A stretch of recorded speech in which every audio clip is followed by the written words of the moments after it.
เด้อนะพอเอาฮับมาเด้อบ่ให้กรรมให้เว้นเนาะให้อยู่ดีมีแฮงนะบัดนี้อะไรที่มันบ่ดีก็ลูกเต้าบ่ฮู้หยังก็ขอขมาลาโทษเด้อบัดนี้เนาะห่างให้มีให้ขึ้นให้เกินน่ะบัดนี้หาหยังก็ให้ราบรื่นเด้อเนาะปีเก่าผ่านไปกับปีใหม่เข้ามาก็มีแต่สิ่งดีๆเข้ามาแล้วบางในหลานชายคือเลยเราจะได้เงินไปชื่อจิได้ได้ยินบ่ไปเนาะสาธุอยู่ดีมีแฮงเนาะดีไปแฮงจังเนาะหดน้ำหดน้ำบานด้วยอันนี้หน่อยก็ได้เนาะมีแห้งได้สุขภาพร่างกายแข็งแรงเด้ออยู่มันควันเยอะความเจ็บก็อย่าได้ความไข้ก็อย่ามีเด้อถูกให้อยู่เป็นโฮมโพโฮมไส้ให้ลูกให้หลานได้สิละมุนเดินใช่ละมุนละเบิ่งบัดนี่ปังเนาะลำรวยให้มันนั่นในพังความนะพังความบ่พังอยู่ไหนพังอยู่แต่เฮ็ดตามเอามันให้ยืนเจ็บหันเจ็บนี่ก็ดีให้เศร้าซะบาดโดยเนาะเอาหวานนี่เนาะถูกเนาะไปวันนี้ตัวไปนั่งวันนี้ก็เลยสิขอขมาเด้อวันนี้ขอขมาผัวนอนในมืองามยามดีสิ่งใดที่ว่าเว้าบ่ดีไปหรือว่าหายด่าได้จ้าให้หายไปในมื้อนี้วันนี้ได้บัดนี้หายไปมื้อนี้วันนี้ได้กับเมียกับยาหายยาลาบหายไปกันได้ว่ายามีแต่สุขภาพแข็งแรงเด้อวันนี้เด้อเจ็บเศร้าด่าแต่มื้อนี้บ่มื้อก็ด่าคือเก่าบ่เจ็บมองได้ก็ให้เสื่องให้เศร้าเด้อคำเลยดิเอาอยู่ดีมีแฮงเอารับพรเด้อเนาะอยู่ดีมีแฮงเด้อเนาะไอ้เพิ่นบ่ดีก็ให้มันห่วงมันเศร้าไปเนาะบัดเพก็ให้เศร้าเด้อบัดนี้เด้อเนาะอยู่หยังก็ได้เนาะอยู่มันคนยืนเฮ็ดหยังก็ได้ดีก็ให้บัดนี้ให้กินข้าวกันเด้อบัดบอกอันบ่อยากค่อยบ่อยากกินบ่กินน่ะสิกินเด้อบัดเด้ออาบน้ำเด้อเมียบอกให้ผัวดีบ่ได้บอกไว้ง่ายให้ชั่วนะอย่าไปงอกอย่าไปยักได้ติบ่อย่าไปมีซ่าเด้อกูจะดับกับกูไว้คือจะมาลาเด้อให้ผู้นวดโทษได้ไม่จ้อยบัดนี้เว้ยให้ผู้นวดโทษได้ไม่จ้อยติลูก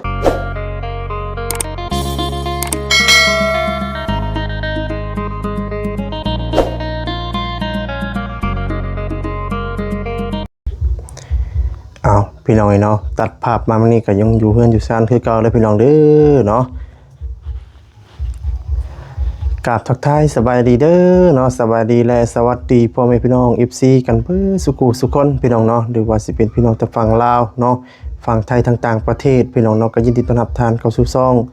บ่าวซาดีซาเนลอีกแล้วพี่น้องเนาะพอๆกันคือเก่าพี่น้องเนาะเอาพี่น้องมื้อนี้ก็เป็นมื้อสงกรานต์เนาะหรือว่าสงกรานต์บ้านปีใหม่ลาวเนาะพี่น้องมื้อนี้ก็เป็นมื้อเทศกาลพี่น้องเนาะมื้อนี้ก็ทางวาสดีก็มาถือไผเวียงบายพี่น้องกำลังสิรดน้ำเนาะขอกมาพ่อแม่พี่น้องเนาะบ่ได้ไปทางใดก็รดโพดแม่พี่น้องเนาะขอกมาบ่ให้บาปให้เบนหรือว่าขอบุญขอคุณเนาะสิ่งที่มันบ่ดีก็ให้มันผ่านพ้นไปเนาะขอแต่สิ่งดีๆเข้ามาในชีวิตในครอบครัวเนาะอยู่ดีมีแฮงเนาะพี่น้องเนาะทางครอบครัวพี่น้องเนาะมาขอพรน้ำพ่อน้ำแม่เนาะบ่ได้ไปขอพรอยู่วัดก็ได้พี่น้องเนาะไปสายพี่น้องเนาะบ่หลายห่างเนาะนี่ก็ตอน4ยังแรงแน่พี่น้องเนาะเพราะว่าตอนเช้าก็ทางทางแม่เนาะก็ได้ไปทางแม่ตู้เนาะพี่น้องเนาะอยู่นาเนาะไปรดน้ำคือกันพี่น้องเนาะแต่ว่าจะดีบ่ได้ไปพี่น้องเนาะอยู่กำอยู่เฮือนพี่น้องเนาะไปสายพี่น้องเนาะบ่หลายห่างเนาะไปพบกันเลยพี่น้องไปสายพี่น้องเนาะพี่น้องเนาะในการหาแล้วก็คูณพี่น้องเนาะตัวพี่น้องม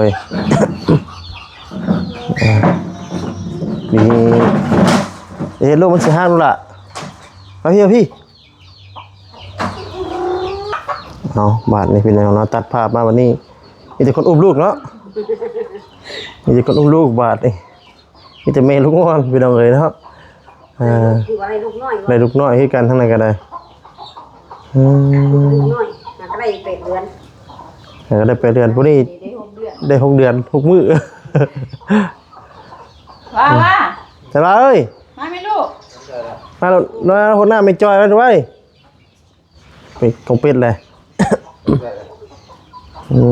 เอาผลประมากับบ่เป็นหยังเนาะแล้วเนาะ มื้อนั้นก็สิแล้วเดี๋ยวนี้ อันนี้สิลำก่อนเลยเนาะเดี๋ยวเบิ่งกล่องก่อนเอานั่งเชิญนั่งวันนี้แต่งตัวรอเป็นพิเศษเนาะสบายดีเด้อเนาะสบายดี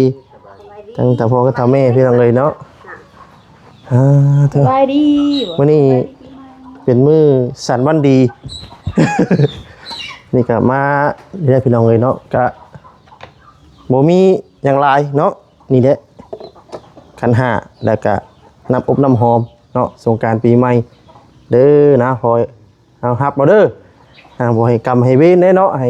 อยู่ดีมีแฮงนะบัดนี้แต่ใดที่มันบ่ดีก็ลูกเต้าบ่ฮู้หยังก็ขอขมาลาโทษเด้อบัดนี้เนาะหั่งให้มีให้ขึ้นให้เกินบัดนี้หาหยังก็ให้ราบรื่นเนาะปีเก่าผ่านไปกับปีใหม่เข้ามาก็มีแต่สิ่งดีๆเข้ามาอะไรบางในหลานชายกันคือเลยเราจะได้เงินไปชูจีได้ ได้ยินบ่ไปเนาะสาธุอยู่ดีมีแฮงเนาะ ดีไปเฮงจะนอน หดน้ำ หดน้ำบาน ด้วย เอาอันนี้หน่อยก็ได้เนาะเอายกขันถึงเอาหดเจ้าก่อนเถอะเจ้ายันว่าเจ้านั้นเฮ้ย เอาเบมือ ปีใหม่เลยให้อยู่ดีมีแห้งได้สุขภาพร่างกายแข็งแรงเด้ออยู่มันควันยืนความเจ็บก็อย่าได้ความไข้ก็อย่ามีเด้อ ถูก ให้อยู่เป็นห่มโพห่มไส้ให้ลูกให้หล้านได้อ้าว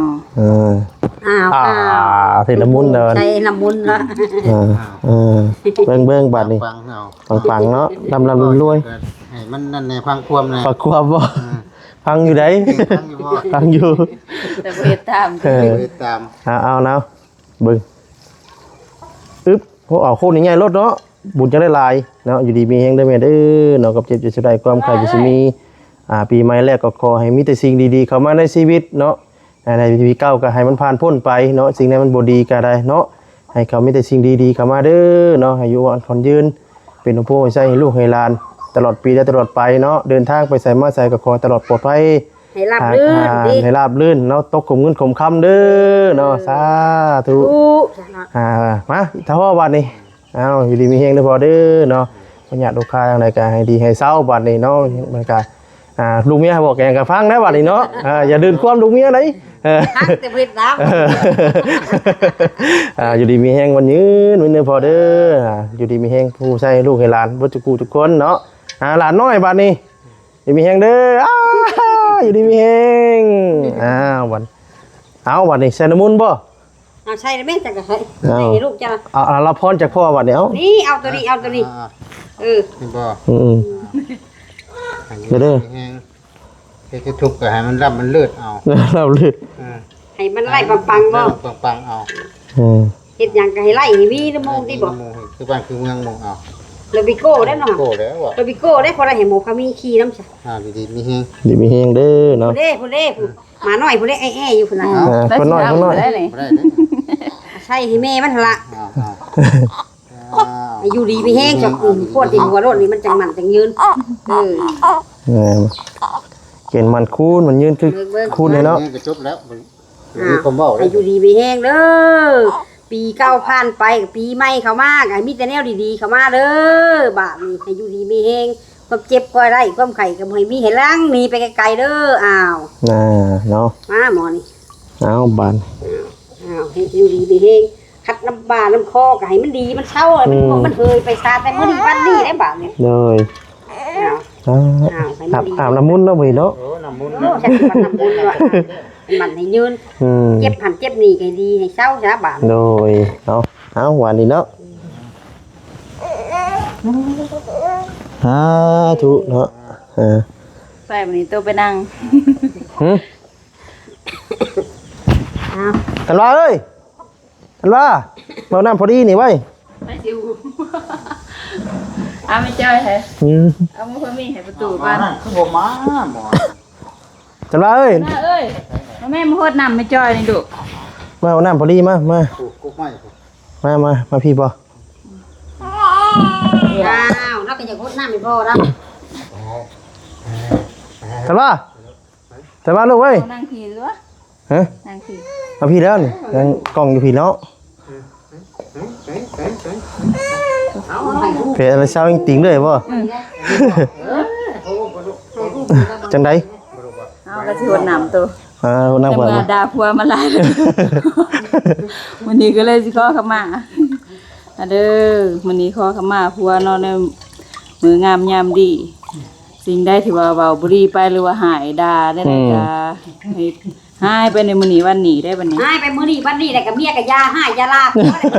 ให้ไปนำกันได้ว่ายา มีแต่สุขภาพหักแห้งๆเด้อวันนี้เด้อเจ็บ เช้าด่าแต่มื้อนี้บ่มื้อกระดาคือเก่าบ่ เจ็บมองได้ก็ให้สวงให้เศร้าเด้อ คำเลยดิเอาอยู่ดีมีเฮงเอารับพรเด้อเนาะอยู่ดีมีเฮงเด้อเนาะไอ้เกมบ่ดีก็ให้มันห่วงมันเศร้าไปเนาะบัดเพก็ให้เศร้าเด้อบัดนี้เด้อเนาะอยู่หยังก็ได้เนาะอยู่มันคนยืนเฮ็ดอย่างการนี่ดีก็ให้เปลี่ยนแปลง นี่มันดีก็เปลี่ยนไป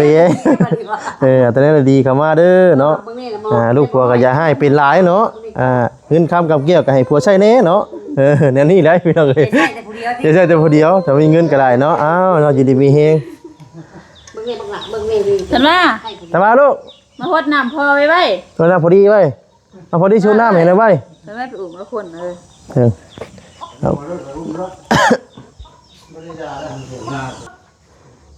อยู่ดีมีแห้งเด้อจ้ะอยู่ดีมีแห้งเด้อจ้ะ บ่แม่ดูดีไม่แห้งว่ะ ว่าคนหัวน้ำแน่ป่ะเนี่ยว่าคนหัวน้ำแน่ผม เอาผนวดมาสิ ต้องเล่นเลยพอดี เอาแหวมือสิจะ ใช่สิ อยู่ดีมีแห้งเด้อจ้ะเงินนี่ครับไปซื้อจี้ให้กินแน่จ้ะไม่จ้อยฮดให้บ่นี่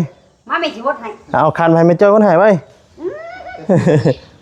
พี่ไม่สิวดให้เจ้ามาไว้ อันนี้ เอาไว้ลูกหลักมาสิถ้าพี่นึงมีวดให้เบิ่งให้บักหลัก มาลานั่งลงละนั่งลงเอาเอามาไว้ลูกไว้ สิลูก นั่งลงละ ดูไว้ นั่งลงพี่นั่งลงนี่นั่งลงคือพอนี่นั่งลงนี่ ธันวาเด้อ ลงมือ บุรีเด้อบัดนี้บอกยังกับพังควมเด้อบัดนี้ให้กินข้าวกันเด้อบัดนี้บอกอันบอก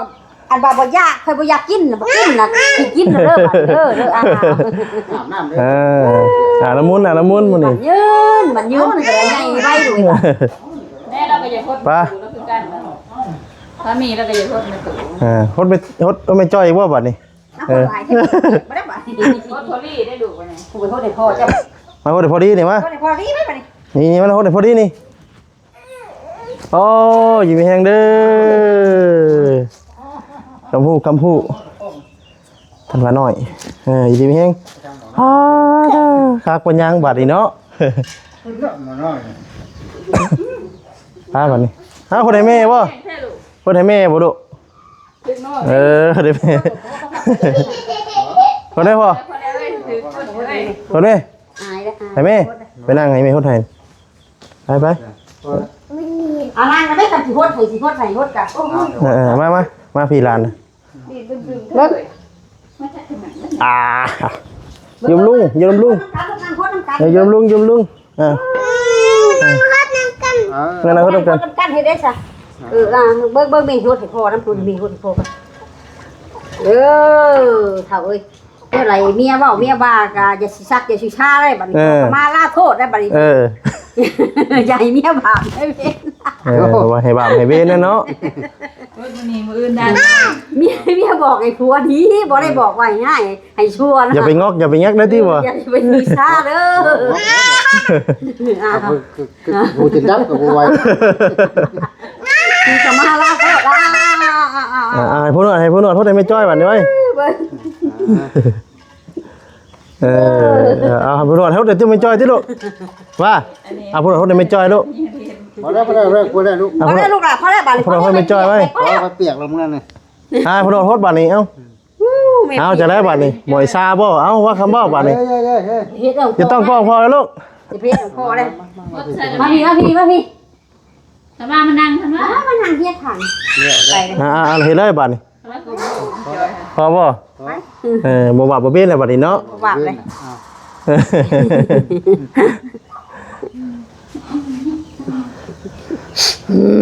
เอาบัดนี้เนาะพี่น้องเอ้ยเนาะจบปีใหม่พี่น้องเอ้ย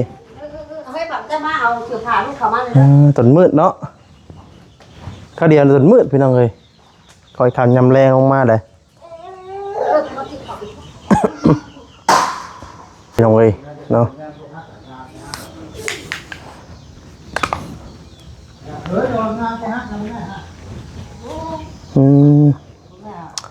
อาชาพี่น้องเนาะสำหรับคลิปนี้ทั้งบาสดีกะสิได้ขอจบคลิปซะก่อนเนาะสำหรับคลิปนี้กะล่ำลาไปก่อนเด้อพี่น้องเด้อเนาะผิดพลาดประการใดเนาะขอโทษขออภัยนำเนาะคำบอกคำจ่ายใดทั้งบาสดีเนาะบ่บ่มนนหูเนาะขอโทษขออภัยนำล่ำลาพาจากไปก่อนแล้วอยู่ดีมีแฮงเบ้อทุกท่านทุกคนเด้อพี่น้องเด้อเนาะที่เข้ามารับชมคลิปในช่องทางบาสดีในมื้อนี้เนาะขอให้อยู่ดีมีแฮงสุขภาพร่างกายแข็งแรงปราศจากโรคภัยไข้เจ็บทั้งปวงเด้อพี่น้องเด้อเนาะเดินทางไปใส่มาใส่ก็ขอให้ตลอดปลอดภัยเนาะเดินทางไปทางใดก็มีแต่คนฮักคนเพลงเนาะไป ทางใดก็ได้พี่น้องเอ้ยเนาะทางวัดสริกะอวยพรอวยไส้บ่ค่อยเก่งปานใดพี่น้องเอ้ยเนาะลำลาไปก่อนพี่น้องเอ้ยเนาะฝากกดไลค์กดแชร์กดติดตามเนาะในคลิปต่อไปพี่น้องเอ้ยวันนี้ก็คือสิประมาณนี้แหละพี่น้องเอ้ยเนาะก็ถือว่าแต่ละปีเฮาก็ได้เฮ็ดเนาะหรือว่าออกมาเนาะปีกายนี่เฮ็ดอยู่บ้านไม่เท่าเนาะพี่น้องเนาะอยู่ซี่กองเนาะพี่น้องเอ้ยเนาะปีนี้วัดสริกะมาเฮ็ดอยู่บ้านเนาะพี่น้องพอดีว่าอยู่บ้านเนาะปีนี้ก็คือสิบ่ได้เมื่อเนาะโหน้ำให้ไม่เท่าพี่น้องเนาะเพราะว่าทั้งนี้ก็เลยลูกแน่อยู่กรรมแน่แล้วก็บ่ได้เมื่อพี่น้องเอ้ยเนาะก็เลยพูดละปีหน้าปีในเนาะพี่น้องเนาะแต่ว่าอยู่ดีมีแฮงพูดละก็สิได้เมื่อขอขมาลาโทษเนาะหรือว่าลดน้ำเนาะสงกรานต์ปีใหม่พี่น้องเนาะขอพรจากพ่อแม่พี่น้องเอ้ยเนาะพี่น้องเอ้ยเนาะติดตามน้ำกันพี่น้องเอ้ยเนาะเอาลำลาไปก่อนเนาะว่างี้นึ่งยาวพี่น้องเอ้ยทางวัดสดีก็ได้เนาะเอาสบายดีแล้วพี่น้องเด้อเนาะสบายดีพี่น้องเอ้ยเนาะ